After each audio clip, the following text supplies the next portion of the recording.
How is it that one toxic interaction can hijack your entire day? Maybe it's a guilt trip, a passive-aggressive text, or a heated argument you didn't see coming. Toxic people seem to have a knack for throwing us off balance. But here's the twist. You don't have to fix them. You just need the tools to protect yourself. Toxic behavior often stems from insecurities, unmet needs, or a lack of emotional awareness.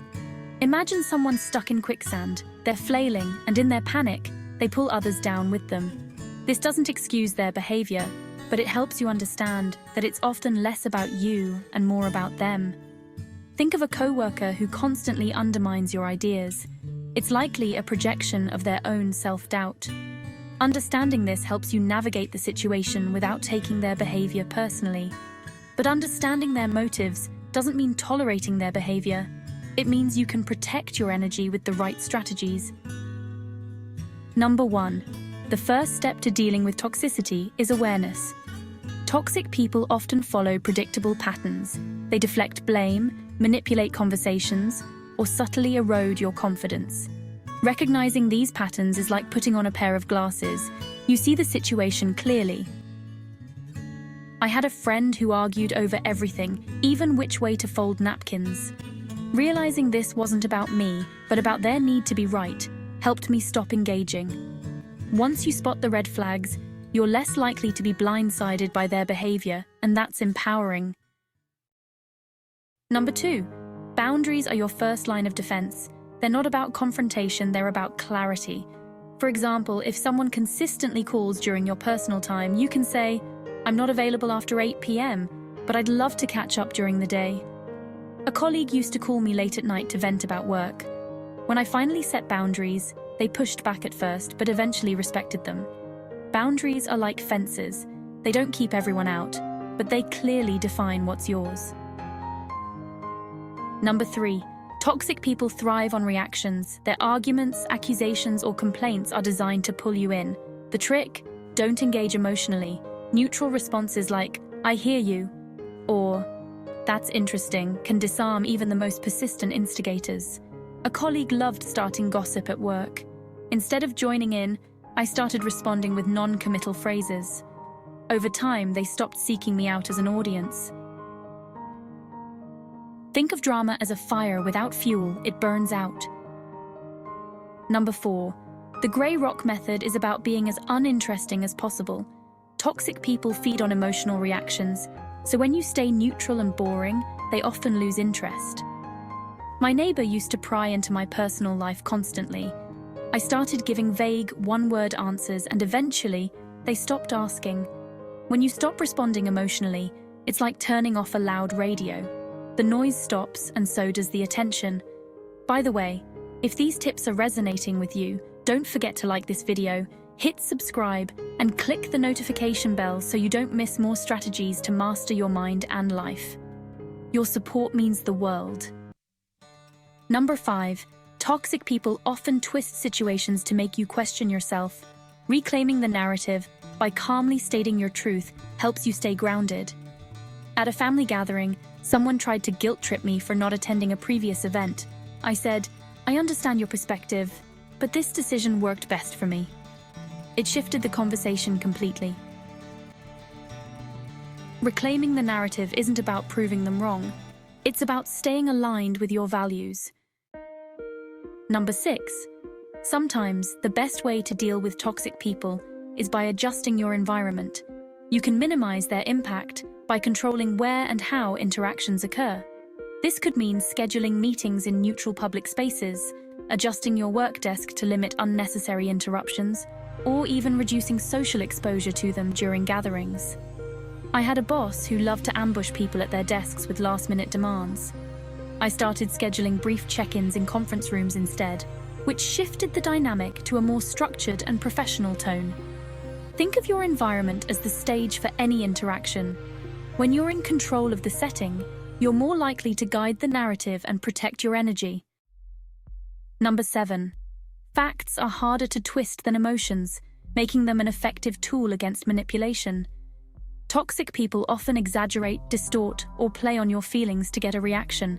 but sticking to objective truths leaves little room for their games. This approach keeps you grounded and makes it easier to navigate disagreements. A coworker once claimed I wasn't contributing enough to a team project. Instead of reacting emotionally, I calmly provided documentation of my contributions with timestamps and specific examples. The conversation ended quickly, and they never brought it up again. When you rely on facts, you take away their power to manipulate the narrative. It's like presenting an anchor in a storm. It keeps you steady while their chaos swirls around. Number 8. The blame game is a toxic person's favorite sport. They often shift responsibility to make themselves look better, or guilt trip others into compliance. Instead of engaging in their web of accusations, focus on solutions that move the conversation forward and redirect the narrative. A relative once blamed me for the family's lack of communication. Instead of getting defensive, I calmly said, "How about we set up a family group chat to stay in touch?" Shifting the focus to a solution immediately diffused the tension. Blame is like a hot potato. The more you try to toss it back, the more chaotic it gets. But when you put it down and focus on what comes next, the game ends. Number 9. Positive relationships are your best defense against negativity. Surrounding yourself with supportive, uplifting people helps you stay grounded and resilient against toxic behaviors. It also reminds you of your worth and creates a healthy balance in your social life. After stepping back from a friend who constantly criticized me, I focused on nurturing relationships with people who celebrated my wins and supported my goals. The difference in energy was life-changing. Remember, you are the average of the 5 people you spend the most time with. Choose wisely and watch how it impacts your mindset and emotional health. Number 10. Emotional detachment doesn't mean you stop caring. It means you stop letting someone else's chaos dictate your emotions. Picture their negativity as a storm passing through. You can acknowledge it without letting it soak you. An extended family member used to call me to vent about every minor inconvenience. Instead of absorbing their frustration, I started responding with neutral phrases like, "That sounds tough," and redirected the conversation. Over time, their calls became less frequent.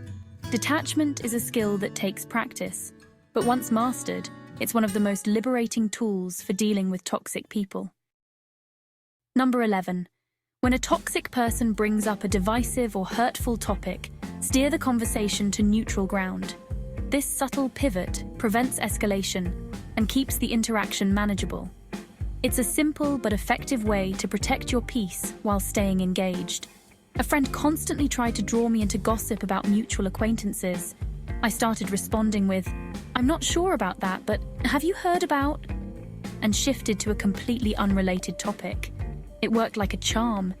Redirecting conversations is like changing the channel on a TV.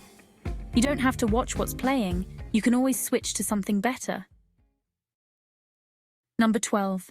Self-care isn't selfish. It's survival. Toxic people can drain your energy, so it's essential to recharge with activities that nurture your mental, emotional, and physical health. Whether it's exercise, meditation, or simply taking a quiet moment to reflect, self-care is the fuel you need to keep going. After particularly draining interactions, I started journaling to process my emotions. Writing down my thoughts helped me regain clarity and let go of the negativity. Think of self-care as putting on your oxygen mask first. You can't help others or yourself if you're running on empty. Number 13. Sometimes, the healthiest choice is to step away from a toxic relationship entirely. This doesn't mean giving up. It means prioritizing your well-being over a situation that consistently harms you. I had a friend who only reached out when they needed something. After realizing the relationship was draining and unreciprocated, I decided to let it fade naturally. It was difficult, but my mental health improved significantly. Walking away isn't about anger, it's about self-respect. It's okay to choose peace over persistence. Number 14. Every toxic interaction, no matter how painful, holds a lesson. Use these experiences to build resilience, strengthen your boundaries, and clarify what you value in your relationships. Pain, when processed correctly, can be a powerful catalyst for growth. After enduring years of guilt-tripping from a relative, I finally set firm boundaries.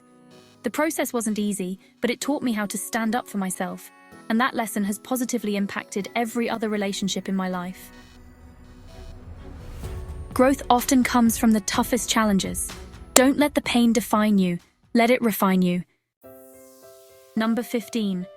Once you've mastered these strategies, share your knowledge with others. Helping someone else navigate toxic relationships not only empowers them, but reinforces your own growth and confidence. A friend once confided in me about a toxic work environment. Sharing my own experiences and strategies helped them build the courage to set boundaries, and it strengthened our bond. Empowering others creates a ripple effect. Your journey to reclaiming peace can inspire someone else to start their own.